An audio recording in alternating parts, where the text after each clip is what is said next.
The 87 cases examined were from all over the state. Sadly, 22 of them came from Baltimore City. The findings of this audit are deeply concerning.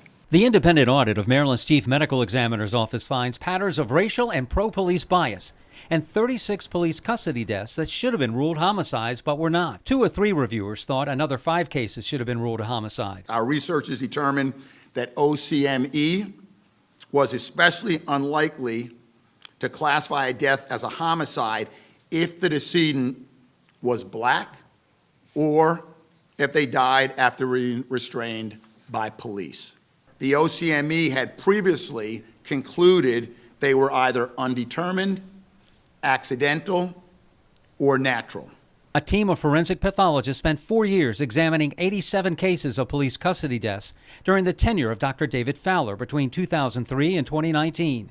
It was initiated in 2021 after Fowler testified for the defense in the murder trial of a Minneapolis police officer in the death of George Floyd. 450 medical experts called for a review of Fowler's office. Fowler's no longer in that office. The governor Thursday signed an executive order in response to the results. This is about the need to initiate a thorough and systemic review that will help us to create a more just and transparent system. The governor wants the AG's office to do a comprehensive review of the cases. Auditors unanimously concluded the death should have been classified as a homicide.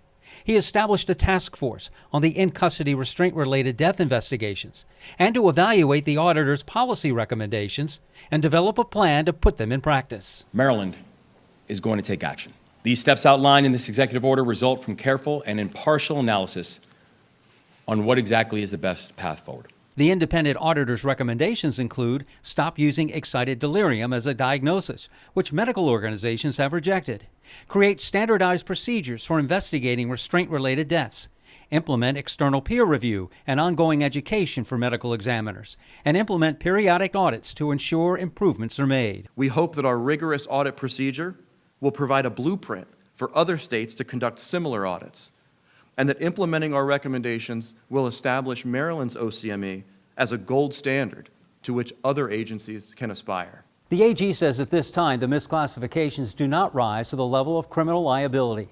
The AG's office established a hotline to support impacted families. The number is 1-833-282-0961. Reporting from Annapolis, David Collins, WBAL TV 11 News. Well, you can go into greater detail on the WBAL TV app. We list the 41 cases outlined in the audit, and you can read the 70-page report released today.